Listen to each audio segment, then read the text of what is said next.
میں لے کر جانا چاہا، اور اس میں کوئی نئی بات تو ہوئی نہیں. اس نے یہ اسی دن جو ایپکس کمیٹی میں بات چیت ہوئی، اور ایپکس کمیٹی میں صرف چیف منسٹر نہیں تھا، اسی میں عسکری قیادت بھی تھی اور کور کمانڈر پشاور بھی تھا، اور وہ ان کا اعلامیہ جو جاری ہوا ہے سب کے سامنے، اس میں بھی یہ بات ہوئی کہ کوئی پہلے دن سے بھی یہ بات ہوئی، پرائم منسٹر صاحب نے بھی کہا، D G S P R نے بھی اس کی وضاحت کر دی کہ سچ جو لوگوں کے ذہنوں میں آپریشن کا سوچ ہے، اس طرح کوئی آپریشن نہیں ہو رہا ہے عام لوگوں کے ذہنوں میں، اور انہوں نے اس کو اسی طرح آپریشن قرار دیا جس طرح پہلے لوگ آئی ڈی پیز بنے اور اپنے ضلعوں اور جگہوں گھروں سے نکلے اور مختلف چیک پوسٹ اور مشکلات کا سامنا پڑ گیا. تو اس سے تو پہلے سے پرائم منسٹر نے بھی کہا ہے اور D G S P R نے بھی کہا ہے اور ایپکس کمیٹی میں بھی یہ بات ہو گئی کہ سچ اس طرح کوئی آپریشن نہیں ہو رہا ہے. ابھی اس نے وہی بات کی تو اس طرح کوئی بات تو ہوئی ہی نہیں. اس میں کون سی نئی بات ہے؟ یہ بات ہو گئی کہ پولیس پہلے کارروائی کرے گی، ایف سی کی ضرورت وہ کرے گی، اور جب آرمی کی ضرورت ہو تو پھر وہ آئے گی، اور خاص کر جو بارڈرز پر علاقے ہیں جہاں پولیس کی رسائی نہیں ہے تو اس میں آرمی مدد کرے گا. یہ بات ہوئی، اور یہ کوئی نئی بات ہوئی نہیں. میں اس پر سیاست کرنے کی کیا ضرورت ہے؟ یہ تو نیشنل ایکشن پلان، اس کا جو اے پی ایس کا واقعہ ہوا اور پوری قوم اکٹھی ہوئی نواز شریف صاحب کی لیڈرشپ میں، اور اس میں ہر ایک پارٹی نے شرکت کی، اور یہ طے ہوا نیشنل ایکشن پلان کے بعد کہ اس طرح آپریشن لانچ کرنا ہے، اور جن جن جگہوں میں یہ مشکلات آ رہا ہے تو ان کو ختم کرنا ہے پورے ملک میں. تو یہ تو وہی کنٹینیوٹی ہے، انٹیلیجنس بیس آپریشن، اور ان علاقوں میں جہاں یہ مشکلات سامنے آ رہا ہے ان علاقوں میں چل رہا ہے. کوئی نئی بات تو ہے نہیں. میرے سمجھ میں نہیں آئی کہ وہی اتنے بڑے بڑے باتیں کرنا اور اتنی کہ بس ہم یہ نہیں ہونے دیں گے، اینڈ کا اینڈ بجائیں گے، فلاح کریں گے. تو اس طرح یہ قوم کو گمراہ بنانے کی کوشش نہ کی جائے. اس طرح بات کرنے کی کوئی ضرورت نہیں. جو اسی دن ایپکس کمیٹی میں ہوئی، آپ بتائے کہ کون سی نئی بات اس میں آ گئی؟ وہی بات ہو گئی کہ پولیس کارروائی کرے گی، پھر اگر ایف سی کی ضرورت وہ کرے گی، اور پھر اگر فوج کی ضرورت ہوئی وہ کرے گی. میں ان سے سوال کرتا ہوں. اس کی دوسری بات مجھے حیرت ہوئی، پہلے تو یہ اس کا جواب دے رہے کہ پہلے آپریشن ہوئے، امریکہ سے ڈالر لیے گئے اور اس طرح ہمارے خون پر اس پر. تو میں آپ سے سوال کرتا ہوں، گورنمنٹ تو آپ کی تھی، تو پھر آپ نے لیڈرشپ سے، آپ تو اس ٹائم چیف منسٹر بھی نہیں تھے، تو آپ نے جس نے آپ کو بتایا گیا کہ اس میں ڈالر ملتے ہیں، وہ خواہ اڈیالہ جیل سے بتایا یا کسی اور جگہ سے، تو اس کی وضاحت کرے کہ امریکہ سے وہ ڈالر وہی جو اس کے بعد اے پی ایس کے واقعے کے بعد اور کتنے بے شمار آپریشن ہوئے، تو وہ ڈالر اگر مل گئے تو آپ کو پتہ ہوگا، آپ کے چیف منسٹر کو پتہ ہوگا. اس سے پہلے محمود خان تھا، اس سے پہلے پرویز خٹک تھا، اور وہی عمران خان سب کو لیڈ کرتا تھا. تو اس کی وضاحت آپ کو دینی چاہیے کہ آپ کہتے ہیں کہ امریکہ سے ڈالر ملے اور اس لیے آپریشن ہو رہا ہے. تو یہ تو آپریشن تو آپ کے دور میں ہوئے، تو آپ کے دور میں ہوئے تو ڈالر کدھر گئے اور کدھر رکھے گئے؟ اور مجھے یہ بھی سوال کہ یہ جو فوج کی بات آتی ہے تو اسی پر سیاست کرنے کی کوئی ضرورت نہیں. جب بھی فوج آئی، پروونشل گورنمنٹ نے ریکوزیشن کی ہے، وہی ڈیمانڈ کی ہے کہ یا ہم سے حالات نہیں ہو سکتے، آپ آ جائے.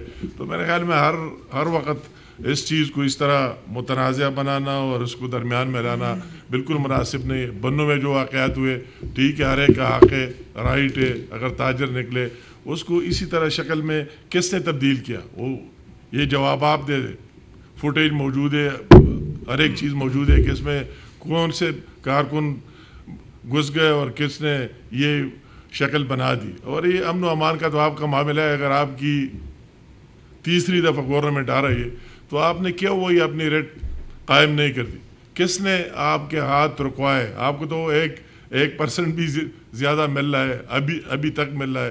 تو اس پر آپ نے کون سا کام کیا؟ ہماری تو بدقسمت ہے کہ سی ٹی ڈی کا دفتر بھی نہیں بنا، ہیڈ کوارٹر بھی نہیں بنا ہے. اس کی منظوری بھی جو ہماری پی ڈی ایم کی گورنمنٹ تھی اسی دور میں پھر شہباز شریف صاحب نے دی. تو آپ کو چاہیے کہ اتنے بڑے بڑے باتوں کی بجائے اس پر فوکس کرے، اس پر توجہ دے دے. اور وہی آپ کی ذمہ داری ہے کہ لائن آرڈر کی وہی ٹھیک کرنا اور لوگوں کی جان و مال کی حفاظت کرنا آپ کی ذمہ داری ہے. تو آپ اس میں کر کیا رہے ہیں؟ وہ تو آپ کے ساتھ کوئی پلان ہی نہیں ہے.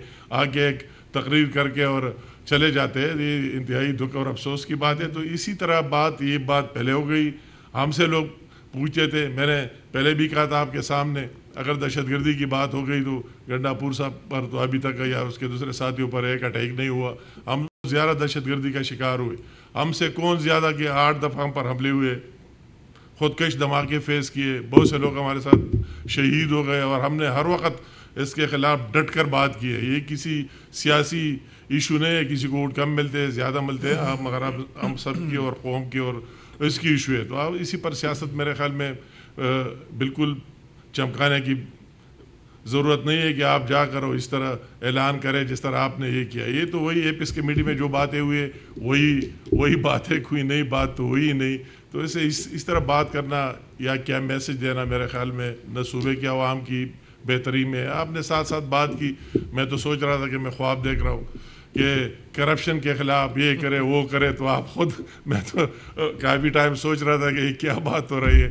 تو مجھے کہنے کی ضرورت نہیں, وہی کے پی کے میں ایک فرد, ایک بچے ایک سے پوچھے کہ کون کر رہا ہے اور کس طرح کر رہا ہے اور کس دور میں ہوئی. تو اللہ کرے کہ اس طرح ہو. ہم تو اس میں سارے ساتھ ہیں کہ اس طرح ہو کہ آپ اس کے سامنے کھڑے ہو جائے. مگر کون کر رہا ہے اور کس طرح کر رہا ہے, میں اس میں تفصیل میں جانا نہیں چاہتا ہوں. اور پھر اسے امن جلسے سے ایک سیاسی شو بنانا اور وہی عمران خان کے نعرے لگانا, اس قوم کے ساتھ میرے خیال میں کوئی انصاف نہیں, زیادتی ہے. تو میں یہ ریکارڈ پر لانا چاہتا تھا کہ جو آج آپ نے کی کوئی بڑا کارنامہ نہیں کیا ہے.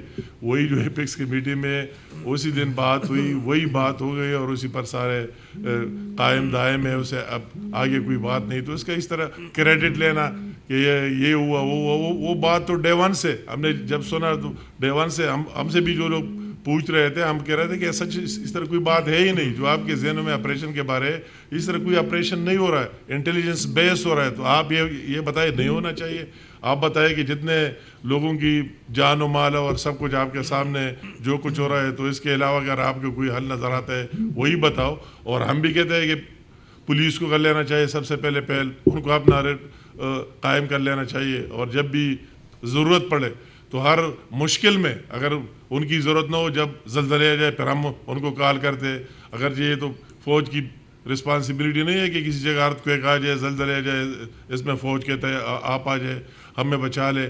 اگر سیلاب آتے, فلڈ آتے, ہم نے دیکھے 2010 میں 15-16 میں ہر وقت, پھر ان کو کال کرتے کہ آ جائے آپ ہماری مدد کریں. اگر کوئی دوسرا ایشو ہے اس میں بھی کرتے. اور وہی جتنے آپریشن ہوئے ہم اس کے گواہ دیکھ رہے ہیں, اور آپ بھی, کہ پاکستان کی جھنڈا لہرانا کوئی آسان کام نہیں. ان علاقوں میں دوبارہ جہاں سے پاکستان کا جھنڈا بھی ختم ہوا تھا, اور اس میں دوبارہ جتنی شہادتیں دی ہے اور کتنے لوگ اس میں شہید ہو گئے, سیویلین کا بھی بہت لاس ہوا ہے, اس میں کوئی شک نہیں ہے. اور انفورسنگ ایجنسیز کا بھی بہت نقصان ہوا, وہ پولیس ہے, ایپسی ہے یا آرمی ہے. تو ہمیں ان کے ساتھ اظہاری یکجہتی کرنی چاہیے بجائے اس کے کہ ہم اس کو دوسرے طرف لے کے جائیں. تو یہ میرے بات, میں نے اس کی باتیں سن لی, تو میں مناسب سمجھتا تھا کہ انہوں نے جو باتیں کی اس میں اس کا حقیقت کے ساتھ, گراؤنڈ ریئلٹی کے ساتھ کوئی تعلق نہیں. اسی تقریر میں جلسے کو کوئی اس طرح بات نہیں کہ کوئی نئی بات ہوئی. وہی باتیں جو پہلے ہوئی اس ایپیکس کمیٹی میں جس میں وہ موجود تھا, اس میں بھی یہ بات ہوئی اسلام آباد میں. پھر اس نے کہا کہ میں نے دستخط ہی نہیں کیے. تو دستخط کوئی بھی نہیں کرتا, ایک بات ہو جائے وہی بات ہوتی ہے. اور پھر پشاور میں جس میں کور کمانڈر بھی تھا, جس میں جو باتیں ہوئے وہی باتیں ہوئی, اور سب کے سامنے ہم سارے, یہ کسی انڈیویجول کا ایشو نہیں ہے, یہ ہماری ساری قوم کا ایشو ہے. اور امن کے لیے ہم نے پہلے بھی سب سے آگے تھے, اور انشاءاللہ تعالی آئندہ بھی سب سے آگے ہوں گے. صرف زبانی جمع خرچ سے نہیں, عملی طور اس کے لیے جو بھی ضرورت ماضی میں بھی ساتھ دیے, اور انشاءاللہ تعالی پھر بھی ساتھ دیں گے. بسم اللہ الرحمن الرحیم. امیر مقام صاحب نے بہت تفصیل کے ساتھ روشنی ڈالی جو آج وزیر اعلیٰ خیبر پختونخوا نے جلسے سے بڑا ایک پرجوش خطاب کیا. مشکلات کو سمجھتے ہیں کہ میٹنگز میں آ کے تعاون کی یقین دہانی کرانا اور عوام کے سامنے ایک پوسچر رکھنا ان کی جواب طلبی ہوتی ہے. اڈیالہ کے اندر، تو ان کو وہاں بھی جواب دینا ہوتا ہے، تو وہ کلپس لے کے جاتے ہیں، دکھاتے ہیں اور بانی چیئرمین پی ٹی آئی کو راضی کرنے کی کوشش کرتے ہیں. تو کیا ہی اچھا ہوتا ہے جس طرح لا اینڈ آرڈر کی بات امیر مقام صاحب نے کی ہے. 8 دفعہ ان پر دہشت گردوں نے حملہ کیا، اللہ تعالیٰ نے ان کی زندگی لکھی ہوئی تھی، تو یہ تو دلیر آدمی ہے، کھڑے ہو کے مقابلہ کیا. آج طالبان کو جو واپس لائے ہیں وہ ایک طرف کہتے ہیں جی آپریشن نہیں ہونے دیں گے، دوسری طرف وہ کہتے ہیں کہ جی حالات بھی ٹھیک کر دیں گے، تیسرا وہ کہتے ہیں کسی کو یہاں پہ غیر قانونی جو ہے اپنی اجارہ داری نہیں قائم کرنے دیں گے. تو پلان کیا ہے؟ پلان لے کے آئے نا، بتائیں کہ جی یہ سی ٹی ڈی ڈپارٹمنٹ ہے، یہ ہم اینٹی ٹیررزم کی جو ہے مہم چلانے جا رہے ہیں. وہ تو پلان آپ کے پاس نہیں ہے، اور دہشت گردی آپ کے دور میں بڑی کیونکہ آپ ان کو واپس لے کے آئے دہشت گردوں کو، جس طرح امیر مقام صاحب نے بڑی تفصیل سے بات کی. تو کیا یہ اچھا ہوتا آپ ذرا وضاحت کر دیتے کہ جو ابھی درخت کاٹے گئے ہیں، ایک بہت بڑا سکینڈل آیا خیبر پختونخوا میں، بٹاگرام میں آپ نے درخت کاٹے اور اس میں آپ کے محکمہ جو ہے فارسٹ کا، جنگلات کا محکمے کے آپ کے آفیشل جو ہیں وہ انوالو تھے، آپ کا منسٹر انوالو ہے. تو آپ یہ ٹمبر مافیا وہاں پہ آپریٹ کر رہا ہے، کیا اس کے لیے بھی کوئی اقدامات آپ نے کیے؟ عوام کو آج بتایا کہ یہ ٹمبر مافیا کہاں سے آیا، کیا ہو رہا ہے؟ دوسرا ایک بہت بڑا سکینڈل کے پی کے میں آیا ہے، آرٹیفیشل انٹیلیجنس کے حوالے سے ایک ادارے کے ساتھ انہوں نے اسٹوڈنٹس کی ٹریننگ کا معاہدہ سائن کیا ایک جعلی ادارے کے ساتھ. اس پہ جتنے لوگ موجود ہیں اس ادارے کے اندر، ان تمام کی نہ پراپر کوئی ڈگری ہے، نہ اس فیلڈ میں کوئی مہارت ہے آرٹیفیشل انٹیلیجنس میں، اور نہ ہی ان کے پاس کوئی ایسا سیٹ اپ موجود ہے جس کے تحت وہ ٹریننگ کروانے جا رہے ہیں. تو یہ وہ ٹریننگ ہو رہی ہے کہ جس کا نہ عوام کو فائدہ ہوگا، نہ وہ بچے آگے کہیں پہ ان کو نوکریاں مل سکیں گی، بلکہ جن کو یہ کروا رہے ہیں ان کو نقصان ہوگا کہ ان کو وہ جعلی سرٹیفیکیشن کروائی جا رہی ہے. تو میں یہ سمجھنے سے قاصر ہوں کہ یہ جو آپ نے معاہدہ سائن کیا ہے آرٹیفیشل انٹیلیجنس کا، اور یہ جو آپ نے کوانٹم ڈپلوما شروع کیا ہے ایک نئے انیشیٹو کے طور پہ، ہزاروں اسٹوڈنٹس کو آپ اس میں بے وقوف بنانے جا رہے ہیں. اور ہم نے جو تحقیق کی ہے، جتنے لوگ اس کوانٹم آرٹیفیشل انٹیلیجنس کے سینٹر سے افیلیٹڈ ہیں، ان کی کوئی پراپر سرٹیفیکیشن نہیں ہے، اور جو صاحب اس کو چلا رہے ہیں وہ کلیم کرتے ہیں ان کی پی ایچ ڈی ہے MIT سے، اس کا کوئی ریکارڈ نہیں ہے MIT کے پاس. تو یہ میری سمجھ سے باہر ہے کہ یہ جو آپ یہ کوانٹم آرٹیفیشل انٹیلیجنس کا کورس کروانے جا رہے ہو، آپ نے معاہدہ سائن کیا ہے، اس کا کوئی پروسیس فالو نہیں کیا گیا، غیر قانونی طور پہ آپ یہ کر رہے ہیں، پراپر سرٹیفیکیشن موجود نہیں ہے. تمام لوگ جو اس ادارے سے ایسوسیٹڈ ہیں انہوں نے سیلف اوارڈنگ ڈگریز ان کے پاس ہیں جنہوں نے اپنے آپ کو کنفر کی اپنے ہی ادارے سے. تو یہ بڑی ہی عجیب بات ہے کہ اتنی غیر سنجیدگی. ایک طرف درخت کاٹ رہے ہیں، محکمہ جنگلات درخت کاٹ رہا ہے بٹاگرام میں، دوسرا آپ پشاور میں بیٹھ کے یہ کانٹریکٹس کر رہے ہیں جس کا سر پیری کوئی نہیں ہے.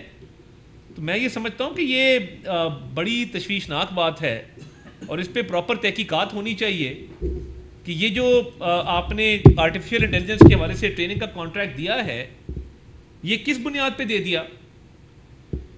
تو یہ جواب ہیں جو آپ کو آج دینے چاہیے تھے جلسے کے اندر. دوسرا میں جماعت اسلامی کے دھرنے کے حوالے سے بات کروں گا. دیکھیے، جماعت اسلامی کو پرمیشن دی گئی تھی کہ وہ لیاقت باغ میں یہ دھرنا یا جلسہ کریں، اور انتظامیہ کے ساتھ تمام SOPs یہ طے کیے گئے تھے.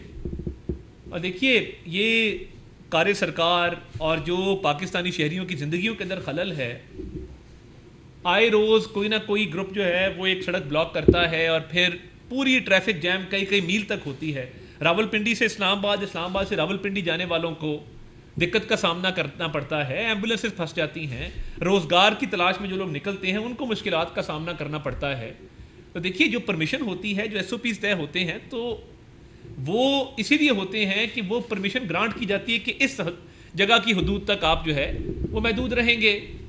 والا جو معاملہ طے ہوا تھا اور SOPs طے ہوئے تھے، اس کے بعد اسلام آباد کی طرف پیش قدمی جو ہے وہ سمجھ میں نہیں آتی.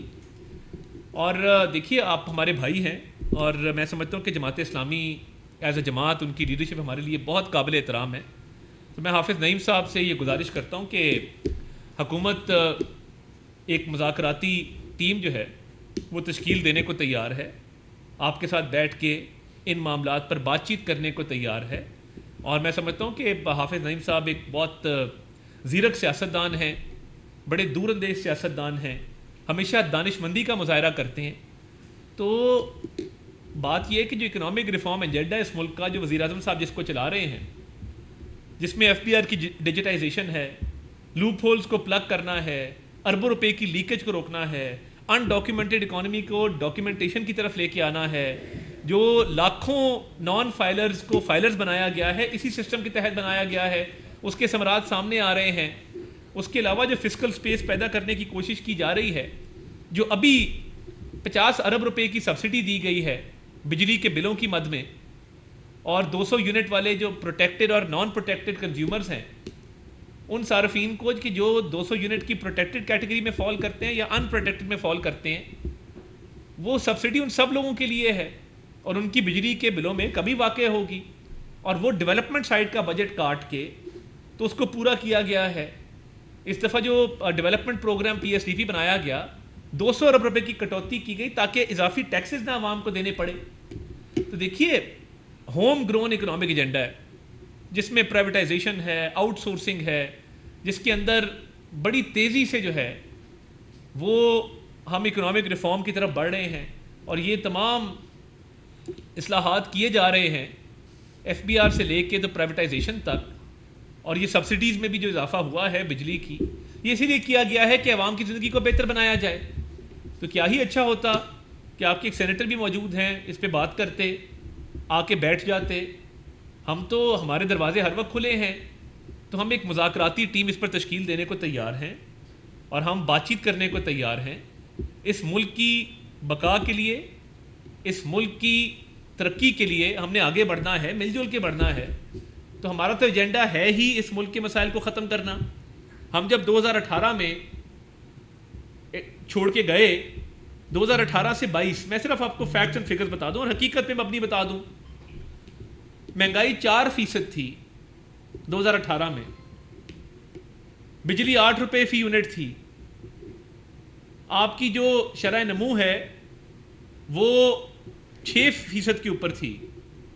4 سال کے اندر ایک اینٹ نہیں لگائی، اور قرضوں کے انبار لگائے ایک ایسے شخص نے جو 190 ملین پاؤنڈ کا سکینڈل کر کے ایک بہت بڑے گروپ کو فائدہ دے گیا، جو توشہ خانہ کی گھڑیاں بیچ کے اربوں روپے گھر لے گیا، جو اتنا نقصان کر گیا کہ جس چیز کو اس نے ہاتھ لگایا اس نے تباہی کی ہے.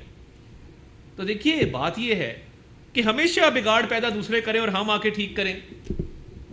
تو اس وقت بہت سنجیدگی سے وزیر اعظم صاحب 20 گھنٹے کام کر رہے ہیں، اور اکنامک ریفارم ایجنڈا، معاشی اصلاحات کا جو ایجنڈا ہے وہ ان کی اولین ترجیح ہے. تو ہم تو چاہتے ہیں کہ آپ ہماری رہنمائی کریں اس کے اندر. آپ ایک مدبر شخص ہیں، آپ بیٹھیں، ہماری رہنمائی کریں، ہمیں بتائیں کہ کیا بہتری لائی جا سکتی ہے ایگزسٹنگ سسٹم کے اندر رہتے ہوئے.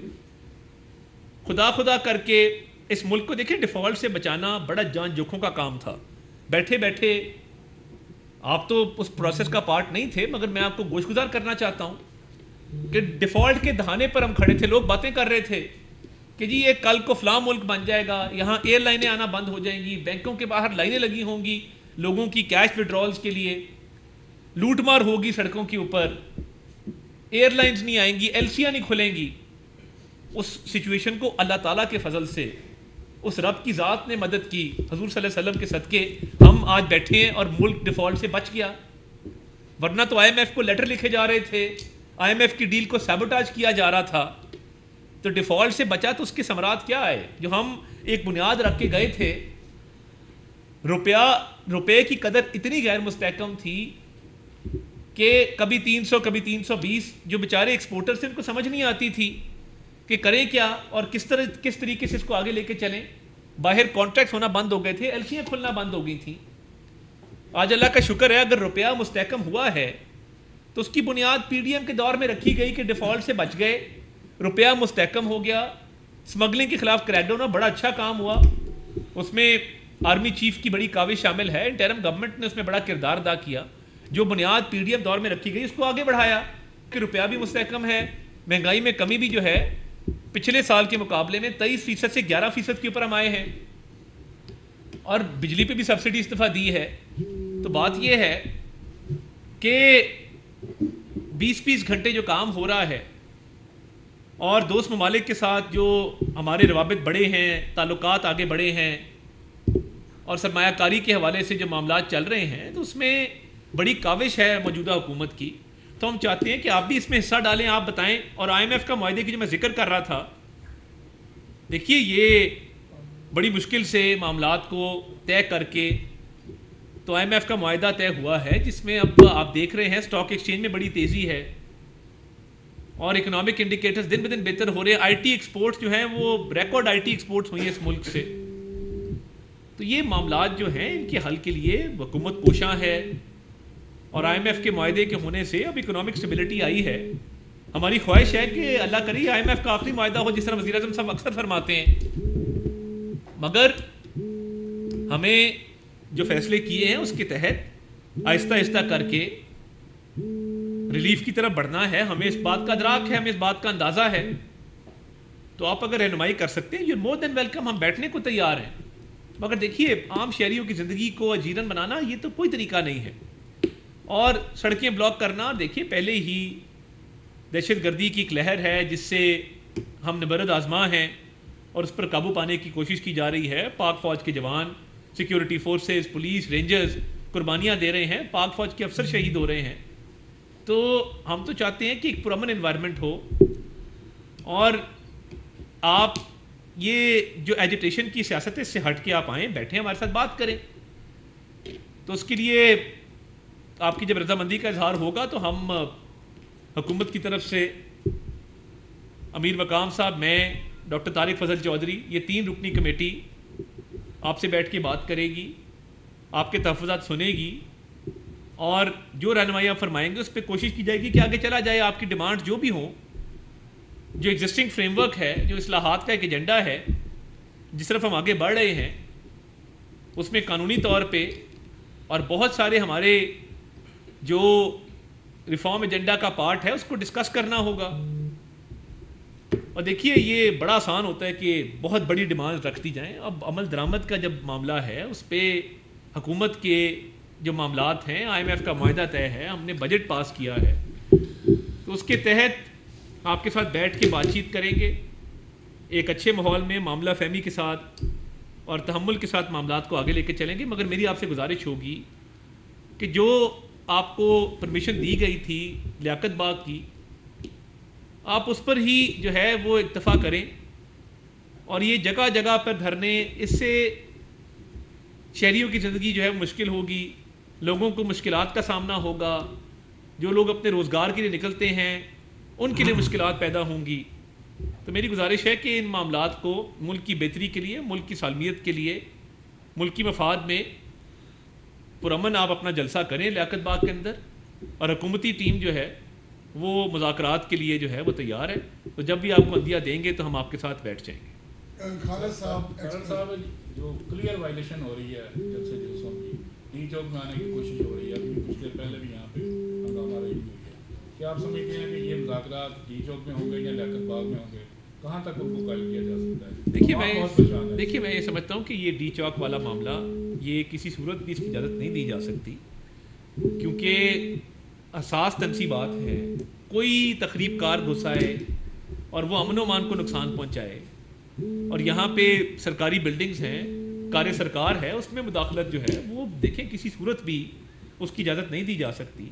لیاقت باغ میں سیکیورٹی بھی فراہم کریں گے, باقی بھی آپ کو سہولت دیں گے, مگر یہ ڈی چوک والا جو رواج ہے اس کو ختم ہونا چاہیے. ثاقب سعید ڈاکٹر صاحب, یہ بہتر نہ ہوتا کہ ان کے آنے سے پہلے ہی ان سے بات طے کی جاتی کہ کم از کم آپ ادھر ہی رہیں, کیونکہ پہلے سے یہ طے تھا کہ وہ انہوں نے کہا تھا کہ ہم اسلام آباد آئیں گے, اور یہ کنٹینر نہ ہوتے, لوگوں کو مشکلات کا سامنا نہ کرنا پڑتا. میٹرو بس جو ہے وہ صبح سے بند ہے. میٹرو بس پچھلی دفعہ جل بھی گئی تھی نا, ہمیں یہ بھی خدشہ رہتا ہے. پچھلی بار آپ کو یاد ہے کہ ہاں آگ بھی لگ گئی تھی.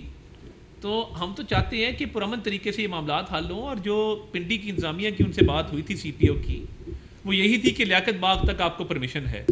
اب اس پہ اگر انہوں نے اسلام آباد آنے پر انتظار کرنا ہی تھا تو اس پہ کوئی بات چیت کر لیتے انتظامیہ سے, کوئی انتظامیہ کو کہتے کہ جی یہ ایس او پیز ٹھیک نہیں ہیں, اس میں کوئی ماڈیفیکیشن کر لیں. مگر یہ جگہ جگہ سڑکیں بلاک کرنا جس سے لوگوں کا جو ہے وہ ذریعہ معاش جو ہے وہ متاثر ہو، وہ لوگوں کے روزگار میں جو ہے وہ خلل پڑے اور لوگوں کو دقت ہو، یہ تو مناسب نہیں ہے. دیکھیں ڈی چوک کے اندر انٹری جو ہے وہ آپ کو پتہ ہے ایک کھلی رہتی ہے. ڈی چوک مکمل طور پہ سیل نہیں ہے، ڈی چوک کے کچھ انٹری پوائنٹس بالکل بند ہیں، مگر وہ ایک انٹری جو کھلی ہے اس کا آپ کو بھی علم ہے، مجھے بھی علم ہے، اسلام آباد کے رہنے والوں کو پتہ ہے کہ ڈی چوک میں انٹر جو ہے وہ کہاں سے ہونا ہے، ریڈ زون میں انٹری کہاں سے ہے. تو میں سمجھتا ہوں کہ ان معاملات کو بڑا اس کا بغور جائزہ لیا جائے. اور جیسے میں نے کہا کہ حافظ نعیم صاحب ہمارے لیے بہت قابل احترام ہے، ہمارے دل میں ان کا بہت احترام ہے، بڑا ادب ہے. تو ان معاملات کو بیٹھ کے طے کیا جائے اور ٹیبل پہ بیٹھ کے طے کریں. یہ جو سڑک پہ دھرنا دینا، سڑکیں بلاک کرنا، اس میں ایک ہمیشہ یہ پاسبلٹی رہتی ہے کہ جان و مال کو جو نقصان لوگ پہنچاتے ہیں، تخریب کاری کرتے ہیں یا سرکاری املاک کو نقصان پہنچاتے ہیں، مناسب نہیں ہے. اور شہریوں کا کیا قصور ہے کہ ان کی زندگی میں کیوں خلل ڈلے اس طرح. عثمان جنید صاحب سر میں آپ سے یہ پوچھنا چاہوں گا کہ جس طرح وزیر اعلیٰ کی بھی بار بار وفاق کو چیلنج دے رہے ہیں، اس سے وفاق کی صلاحیت کو کیا نقصان پہنچ سکتا ہے، وفاق کو کیا پہنچ سکتا ہے. اور دوسرا معاملہ ہماری بہن عثمان بخاری صاحبہ کی جعلی ویڈیو کا معاملہ، اس میں بھی پریس کانفرنس آ گئی، تو اس میں ابھی تک حکومت کی کیا پیش رفت ہے سر، کون لوگ اس میں ملوث ہیں؟ دیکھیے وہ بندہ ہم نے ٹریس کر لیا عظمہ بخاری صاحبہ کی ویڈیو والا. میں وہ تفصیلات ابھی نہیں بتانا چاہتا. تحقیقاتی ادارے جو ہیں وہ اس کے تعاقب میں ہیں اور اس کا نام، ولدیت، پتہ، سب چیزیں جو ہیں وہ ٹریس کر لی گئی ہیں. اور وہ خاتون کا اکاؤنٹ بنا کے پی ٹی اے کا ایک کارکن یہ کام کر رہا تھا اور وہ مرد تھا جس نے یہ کام کیا اور تصویر اور اکاؤنٹ خاتون کے نام سے چلا رہا تھا. تو اس میں خاصی پیش رفت ہوئی ہے ہماری خواتین نے جس پہ بات کی ہے. دیکھیے کے پی گورنمنٹ کی طرف سے جو ایک تھریٹ یا جو معاملات کیے جاتے ہیں وہ ان کے سیاسی بیان ہیں اور وہ بیٹھ کے یہ امیر مقام صاحب اس پہ بات کریں گے. یہ آپ نے بات کر دی کہ وفاق کو کیا تھریٹ ہے، تو یہ کوئی نئی بات نہیں ہے. وہی ہم نے 2013-14 کے وہ دھرنا 120 دن کا بھی دیکھا ہے کہ وہ آتے اور وفاقی حکومت ختم ہو جائے. وفاقی حکومت تو ختم نہیں ہوا، البتہ اس ملک کو ضرور نقصان پہنچا، اس میں کوئی شک ہی نہیں ہے. اور وہ نقصان آپ کو پتہ ہے کہ چائنا کی صدر کا دورہ اور دوسرے ایشوز اور سی پیک کا ڈیلے ہونا اور لوگوں کو یا پارلیمنٹ پر حملہ کرنا اور پی ٹی وی پر حملہ کرنا اور سارے ملک اور خارج اسلام آباد کو بلا کرنا، یہ ضرور ہوا. ان کا وہی خواہش اس سے نہیں ہوا پورا کہ ان کے تھریٹ سے، ان کے آنے سے کوئی چینج. پھر اس کے بعد بھی آپ کو پتہ ہے وہی سے جو پرویز خٹک صاحب اسی ٹائم چیف منسٹر تھے کہ اسلام آباد پر قبضہ کریں گے وہی. اور اس کے بعد آپ نے 9 مئی کا بھی دیکھ لیا. تو یہ مطلب ہے کہ وفاق قائم دائم رہے گا، مگر وہ اگر نقصان پہنچا رہا ہے تو پورے ملک کو پہنچا رہا ہے. ان کے ساتھ جو لوگ ہیں پی ٹی آئی کے، ان کو بھی نقصان پہنچا رہے گا، وہ بھی پاکستانی اور پاکستان کے شہری ہے. یہ بات البتہ ان کی اسی طرح ہتھ کنڈوں سے اور رویے سے ضرور ہوا کہ اس ملک کو نقصان پہنچا. ان سے یہ برداشت، یہ جو کچھ ہو رہا ہے، انویسٹمنٹ آ رہا ہے، یہ باہر سے لوگ آ رہا ہے. اس آئی ایف سی کو آپ دیکھ رہے ہیں کہ ایک بہت بڑا ہم دیکھ رہے ہیں کہ پاکستان کا فیوچر ہے. سی پیک کا دوبارہ ریوائول کے یہ دوبارہ شروع ہو جائے، کئی اور چیزیں. تو ان سے وہی چیزیں ہضم نہیں ہو رہی. اس کو ضرور ہر ایک چیز کو وہ جو کچھ کرتا ہے تو اس کا نقصان ہوگا کہ پاکستان کو، عوام کو پہنچ جائے. اور وہ بار بار امریکہ کی بات کرتے. تو آج میں نے تقریر میں سنا تو میں پھر یہ بات کرتا ہوں کہ پہلے اس کا حساب دے، اور ساتھ ساتھ امریکہ کی اگر آپ بات کرتے ہیں تو وہ سائفر بھی آپ نے وہی امریکہ میں سازش کر کے لے رہا ہے، وہ بھی آپ کے ساتھ. اور ابھی امریکی کانگریس سے اور اس سے پاکستان کے خلاف اور اس کے حق میں اگر بیانات آئے تو یہ تو آپ ہی کے لوگ ہیں. یہ آپ کہہ سکتے، اس کو ان کا پتہ بھی ہے کہ ان کے اندر کا بندہ ہے جو سامنے آ جائے. اب بھی سامنے ہے اور پہلے ماضی بھی سامنے. آج